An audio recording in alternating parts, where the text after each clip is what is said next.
আমার ছেলে তুহিন কালকে বলেছিল আমি তোমাকে আগামী মাসে চোখের ডাক্তার দেখাবো। ডাক্তার অপারেশন করানোর কথা বললে অপারেশন করাবো।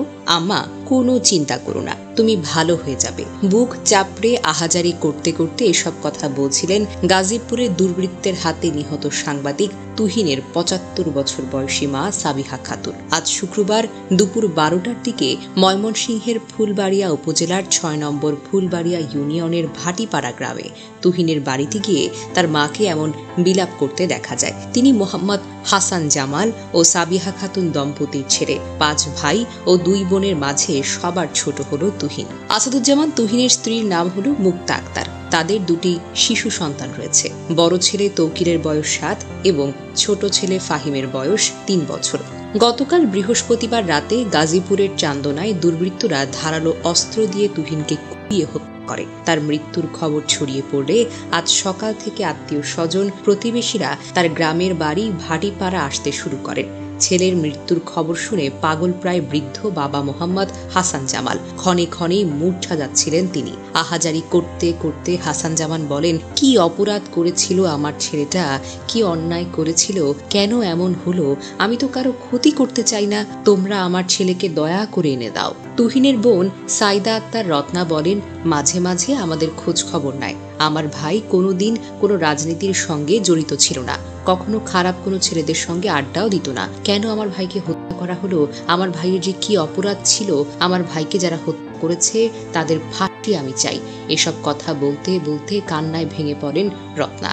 বাড়িতে উপস্থিত স্বজনরা জানান, তুহিন ২০০৫ সালে ফুলবাড়িয়া আলহেরা স্কুল থেকে এসএসসি, ২০০৭ সালে সিলেট এম সাইফুর রহমান কলেজ থেকে এইচএসসি পাশ করেন। এরপর গাজীপুরের ভাওয়াল কলেজ থেকে অনার্স করে সেখানে ভাই জসিম উদ্দিনের ব্যবসার সঙ্গে যুক্ত হন।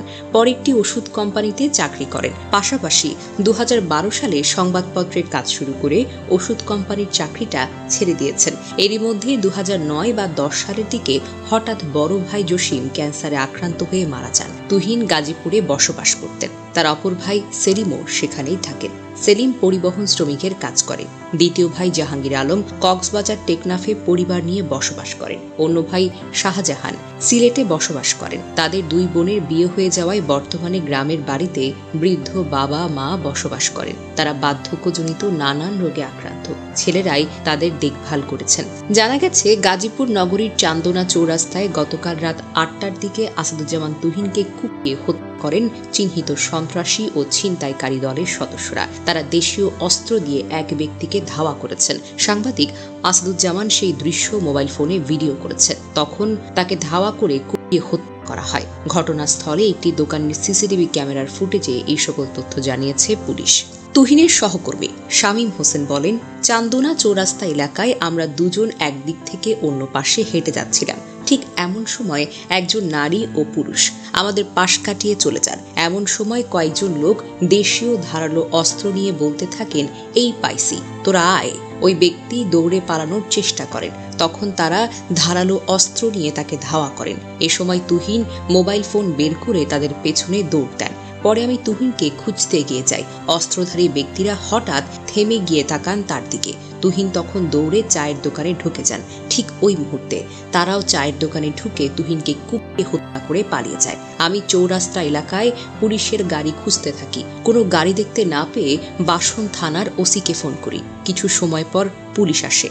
ঘটনার পর রাতেই নিহত তুহিনের বড় ভাই মোহাম্মদ সেলিম অপর একজন বাদী হয়ে গাজীপুর মহানগর বাসন থানায় ২টি মামলা করেন। বাসন থানার ভারপ্রাপ্ত কর্মকর্তা ওসি শাহিন খান বলেন, এ ঘটনায় ৫ জনকে আটক করা হয়েছে। তাদের জিজ্ঞাসাবাদ চলছে। অপরাধে জড়িত থাকার প্রমাণ পাওয়া গেলে তাদের গ্রেফতার দেখানো হবে। গাজীপুর মহানগর পুলিশের উপকমিশনার মোহাম্মদ রবিউল হাসান আজকের পত্রিকাকে বলেন, আমাদের ধারণা একজনকে মারধরের ঘটনার ভিডিও ধারণ করায় তুহিনকে হত্যা করা হয়েছে। এ ঘটনায় ৫ জনকে আটক করা হয়েছে।